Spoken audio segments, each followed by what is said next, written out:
Are you recontracting? Are you done? No, I'm not. Are you recontracting the trust? You remember what I told you at the outset of this trial, which is that if we started getting into You it, haven't you started answered the interrupting me. question. All right, Ms. Young, I'm going to find you in contempt of court. Are you and in I'm contempt immediately of imposing a justice, 20-day sentence, no matter what happens as a result of this trial. And I'm directing you not to interrupt me any further. All right? You asked me a question, but you didn't answer it. I'm so finding you trying in to see how, contempt a as a second judge, time, Ms. Young. That is an additional 20-day sentence I'm imposing. you can do as you please, because at the end of the day, you have no jurisdiction. You are in contempt of justice, Please, if you could and please you cannot escort Ms. Young refuse. from the courtroom. Come on, I find her as You'll be hearing my disrupting our fee schedule. Let me proceedings. put this up. I got that. And you know you're in contempt. Right from the start, this case is spiraling. Instead of focusing on the actual drug smuggling charges, the defendant immediately challenges the court's authority using arguments that judges across the country routinely reject. And now, she's already earned herself 40 extra days in jail for contempt before the jury has even reached a verdict. Have you ever seen a trial begin this badly? All right, and let me move on now. I want to perfect the record just in case it wasn't clear during the bench conference. There was an objection made. Ms. Young wanted to go down a line of questioning related to some previous experiences that she has claimed, specifically, I think, a form of assault, maybe references to a lack of therapy. And my ruling was that I had not seen any reason or relevance of that. Those sound like arguments of mitigation of why perhaps you're not as culpable as as the state might allege, that you should receive a lesser sentence if you're guilty of these offenses. But the issues here for the jury to determine are the issues of fact, of whether you did in fact commit any of these offenses. And I haven't seen how a previous sexual assault or a lack of therapy essentially bears on determinations of this at all. But if you want to further argue that or be heard on it, now's an opportunity for you. When I first hired Leaf Howard as my lawyer, he was told of the instance multiple times. I'm not sure as to why you all didn't get it. I was not familiar at the time of the court's process and who I needed to reach out to. I let him do his job, but it was not to my recollection that they did not know of what happened to me. But yes, there was a night that I went door. Are you asking me to? No, I don't really. I'm trying to stay big picture, which is Here's the legal issue the judge is trying to explain. Jurors only decide whether the charged crimes happened. Personal hardships can sometimes matter during sentencing, but they usually aren't evidence that determines guilt or innocence.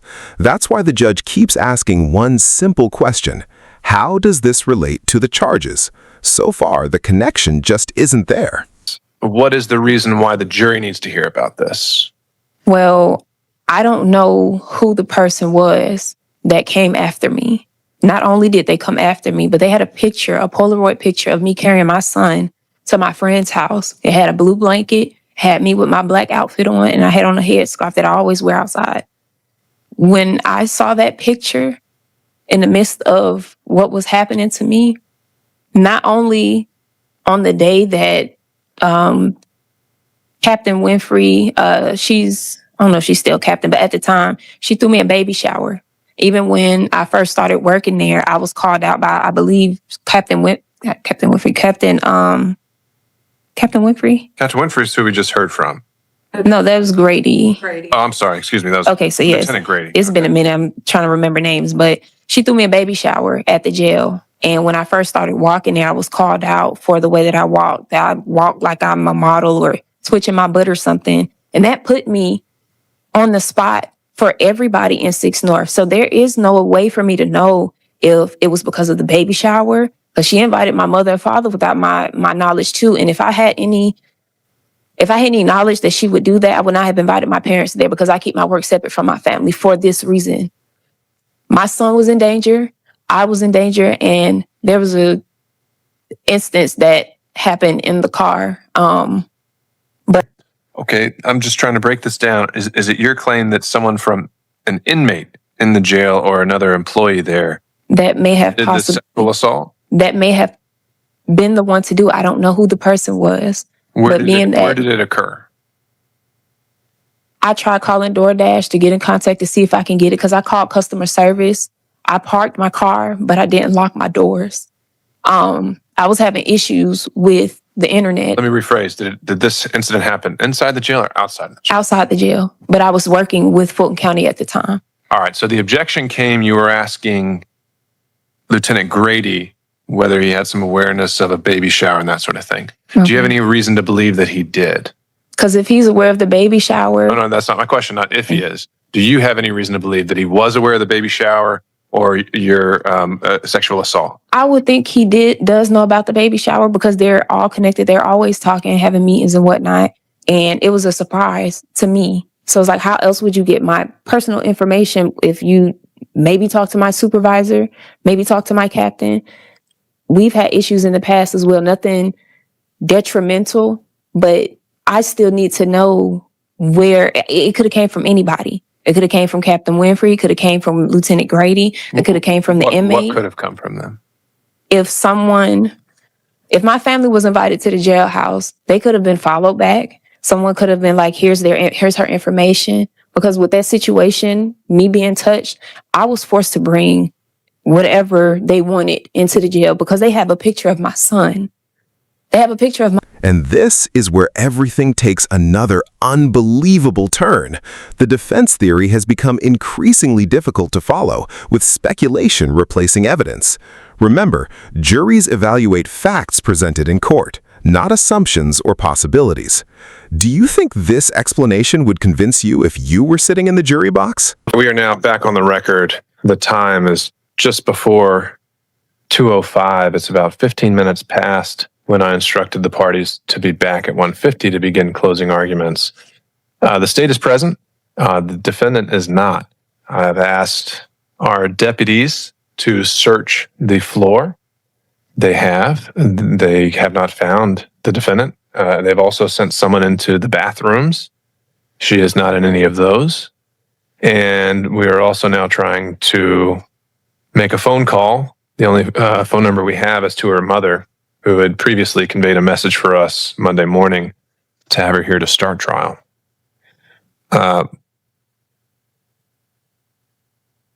And at this point, we're also going to review security footage to see if she walked out of the front door of the courthouse. But looking at her table, it looks like all of the papers and things that she came with are not here anymore. She left a jacket behind. But otherwise, all of her belongings are no longer here, from what I can tell. And we're now well after the time I told her to come back. She has not been spotted anywhere on this floor.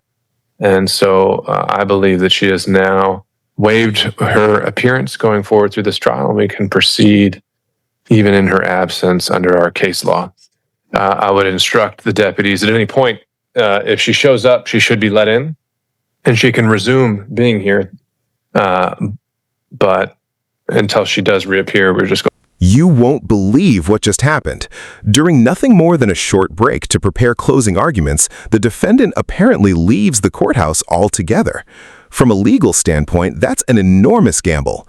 Even if someone intends to come back, disappearing in the middle of trial can seriously damage credibility and immediately affect bond status. Going to proceed. So, Mr. Miller, are you still ready for closing arguments? Then let's bring back the jury. Is this for me? Judge, is this hers? I don't know what that is. This is jury charges. Yeah, that's hers. Yeah. Your Honor, Ms. Morgan just went to the office, but she's on her way back now. Okay. Well, I think we can go ahead and just put some things on the record that we need. I need paperwork out my bag, if that's possible. Okay, one second. Okay.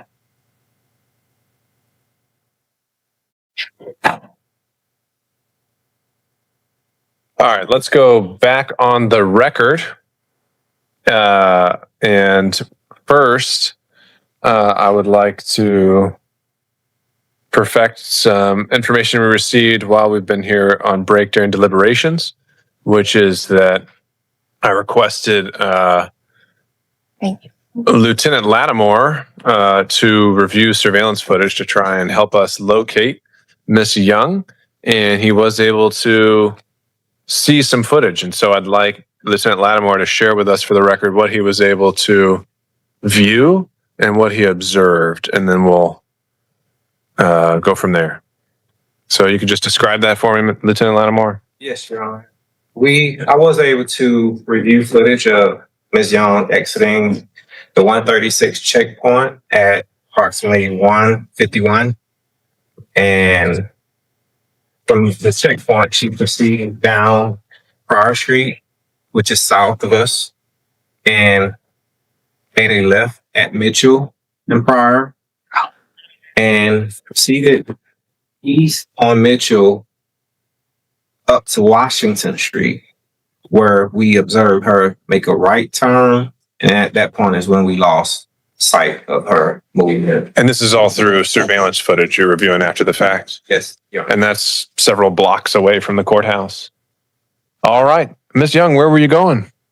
Before I answer that, I previously stated that you were in contempt of justice, because of failure or refusal to proceed in equity under exclusive jurisdiction. Did you or did you not acknowledge that we were in equity jurisdiction?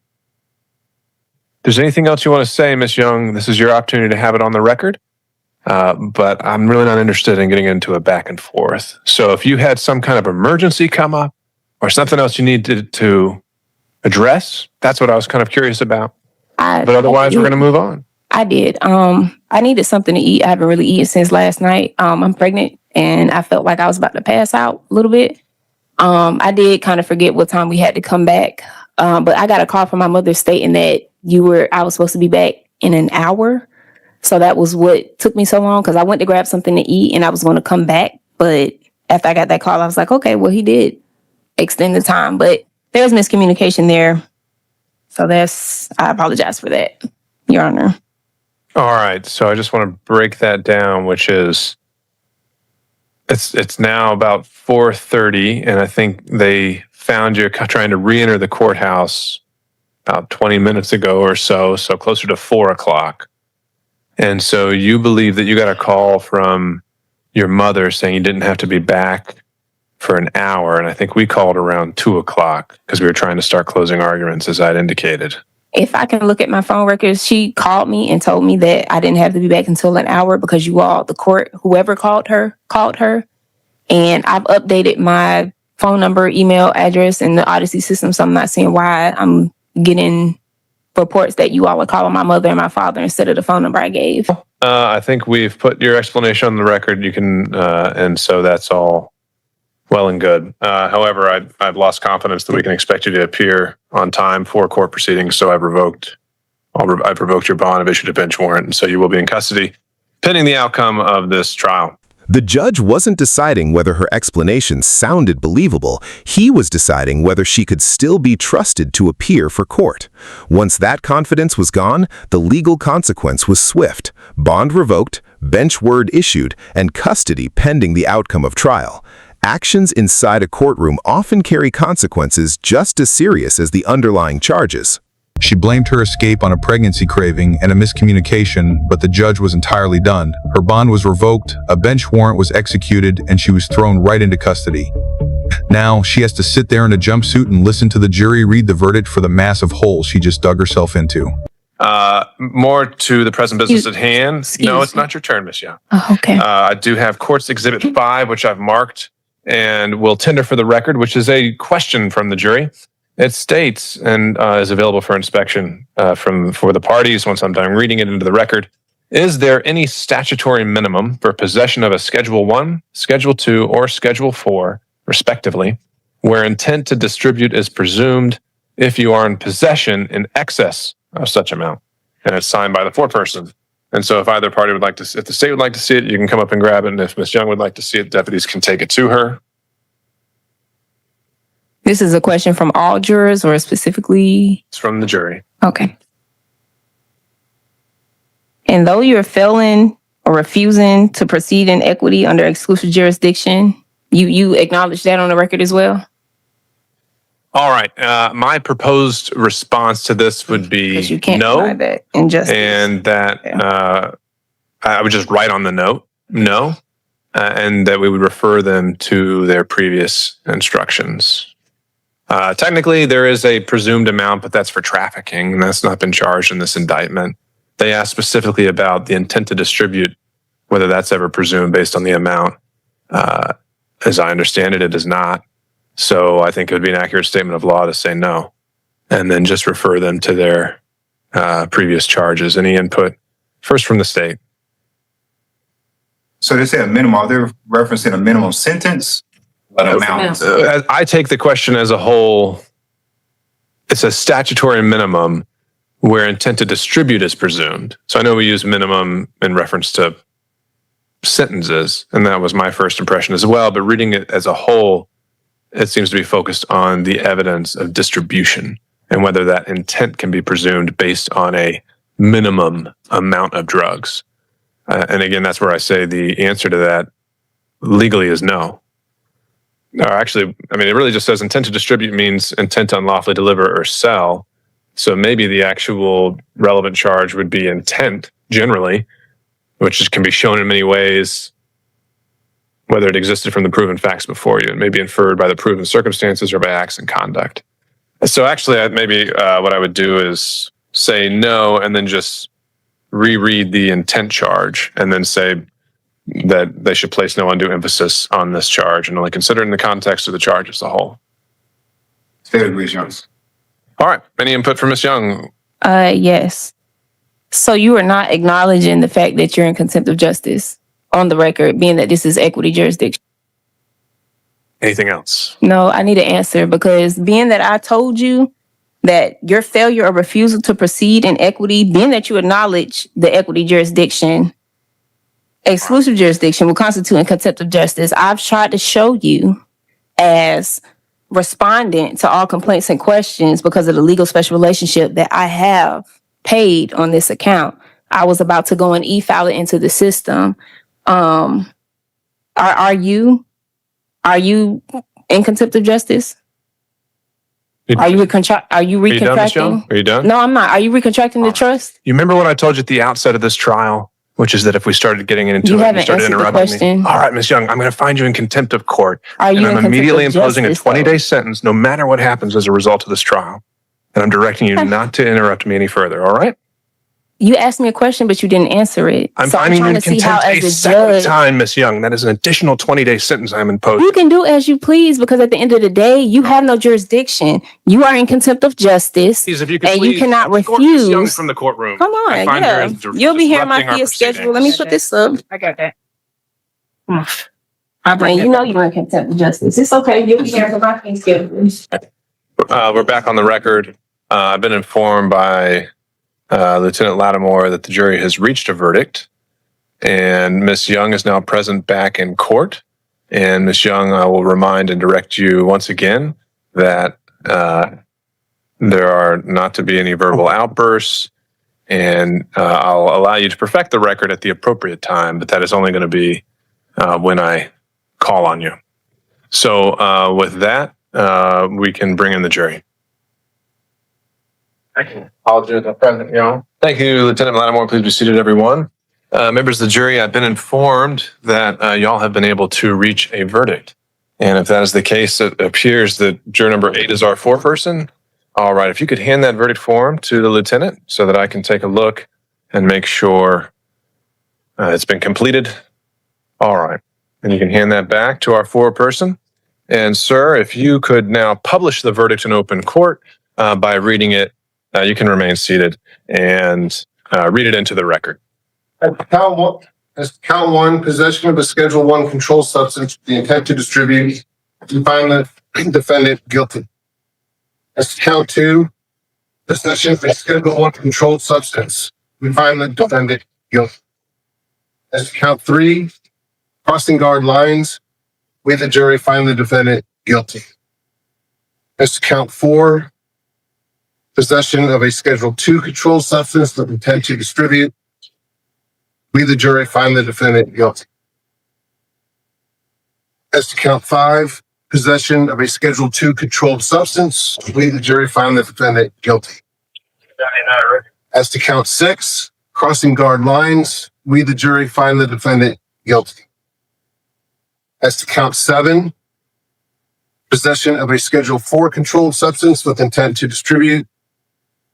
We, the jury, find the defendant guilty. As to count 8, possession of a Schedule 4 controlled substance, we, the jury, find the defendant guilty.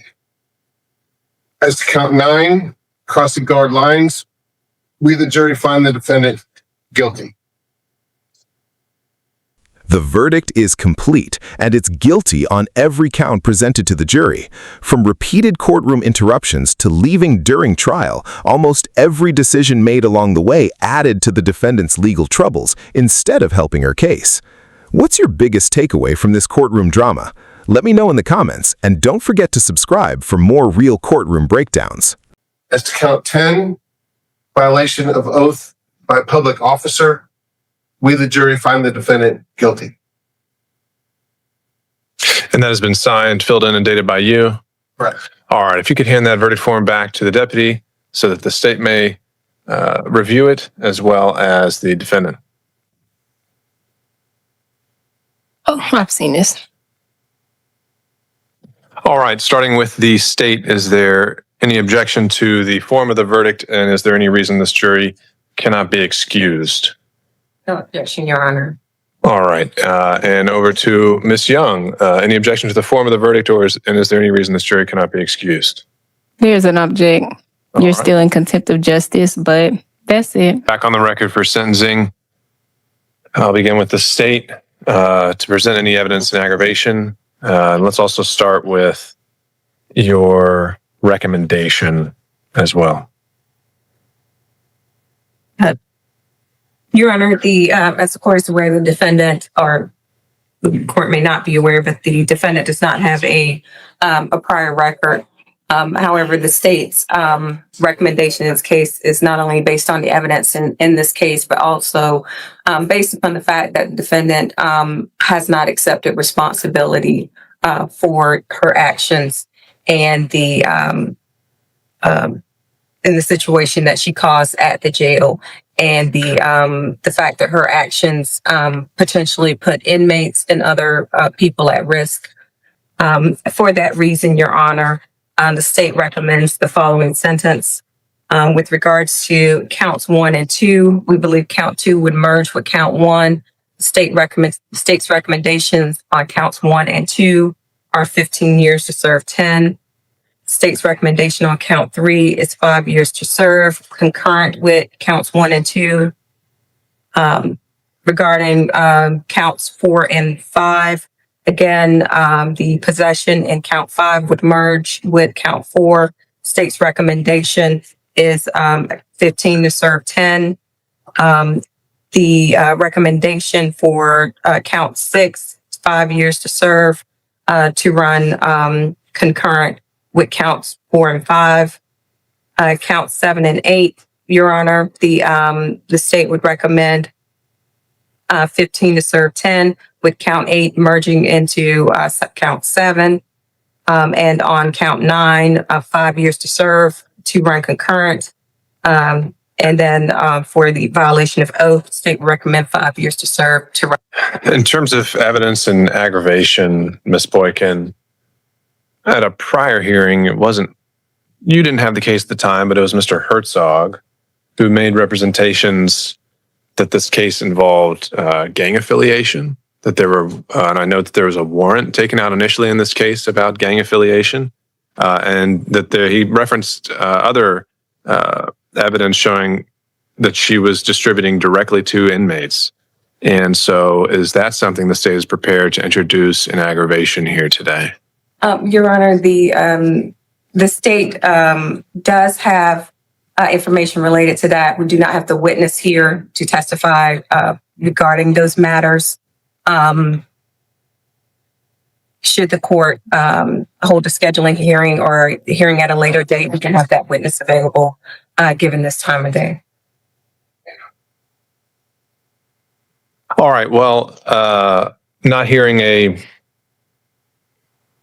request to continue sentencing and the evidence not... Would request for the court to continue sentencing to hear from that witness. And The state's recommendation, though, would remain the same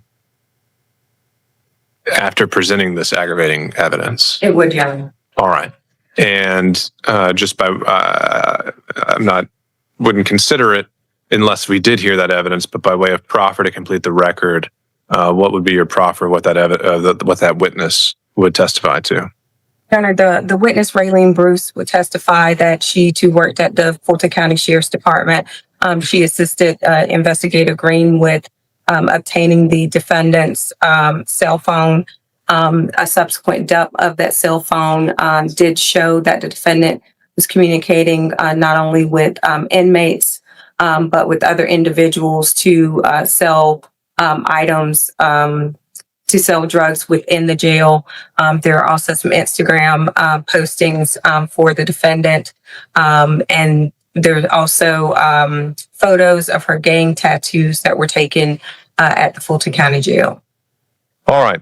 Ms. Young, at this point, should you choose to do so, this is an opportunity for you to tell me anything about yourself, your character, your background, anything that you think I should consider in mitigation, meaning why you deserve a lesser sentence and whatever sentence you recommend. And so to that end, the floor is yours. So as I said earlier, on the record, we are in equity jurisdiction, correct? You have no answer? I'll have an answer for you shortly, Ms. Young. Okay. So, the failure or refusal to proceed in equity under exclusive jurisdiction will constitute in contempt of justice. As I said earlier, I was seeking administrative remedy, awaiting your communications to be delivered to correct parties. You are in contempt of justice by not allowing the surety, the implied surety, to produce this receipt of payment. So with that being said, my fee schedule will be on the record publicly soon, as soon as I can. But again, I have a 4-year-old son. Like I said, there was a lot of miscommunication. You have been in contact with my mother and my father without my knowledge, and they have miscommunicated the time that I was supposed to be back. I told them the situation.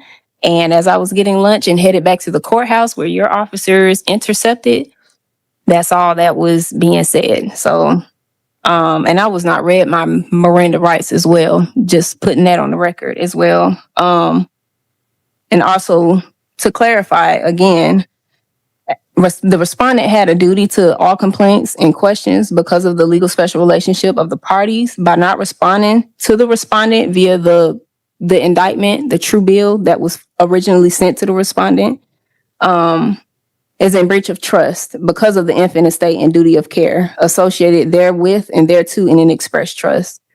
The court and its officials, the prosecutor or the plaintiff, being that the state cannot represent itself, obviously, our legal title holder of not only the express trust, but also the constructive trust, as now have been placed on the record. I share the same or similar name again as the named defendant in their case number 23 SC 192047.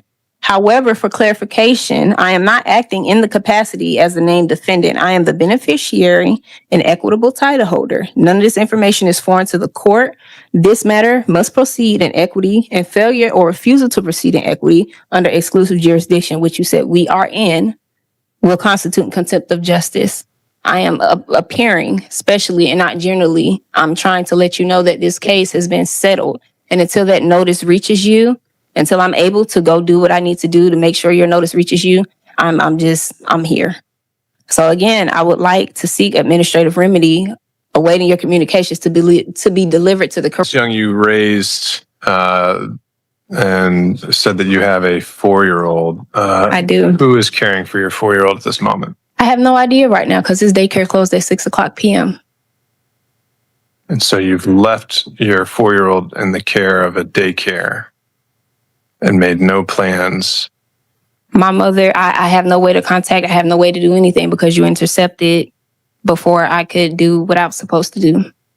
All right. And so your mother has the ability to care for your 4-year-old? I have no idea because I've not been able to speak with anyone. You are holding me against my will right now. So no, I have not spoken to anyone. And what daycare is your son at? Why? Well, the answer would be because we want to make sure he's taken care of, and we actually have some regard for him, unlike what you've shown here today. How have I shown no regard for my son? Do you have anything further to present, Ms. Young? Other than you're in contempt of justice? No. All right. You can proceed to doing. Okay, with that, I will announce the sentence in this case. I'll say I don't believe deferring or continuing this to a later date is needed because I'm willing, at a minimum, to accept the state's recommendation based on what's already been presented. I don't think aggravating evidence is needed here. I'll just start off by saying I don't think I've ever seen a more ineffective presentation at a sentencing hearing. Ms. Young, you've taken no responsibility not only for these acts, but you completely thumbed your nose at this process and at the law that you swore to uphold. You've lied to me. You've embarrassed yourself and the department you used to work for. Aww. And you've contributed to the crisis we've had at this jail that we've had to experience for years. You're the cause of the danger that everyone who works there and has to be detained there has to experience. So I'm not going to belabor the point, but the sentence in this case will be 40 years to serve 15 years with the balance on probation. We'll stack the charges, and Ms. Young can be removed from the courtroom because she's continuing to disrupt the proceedings.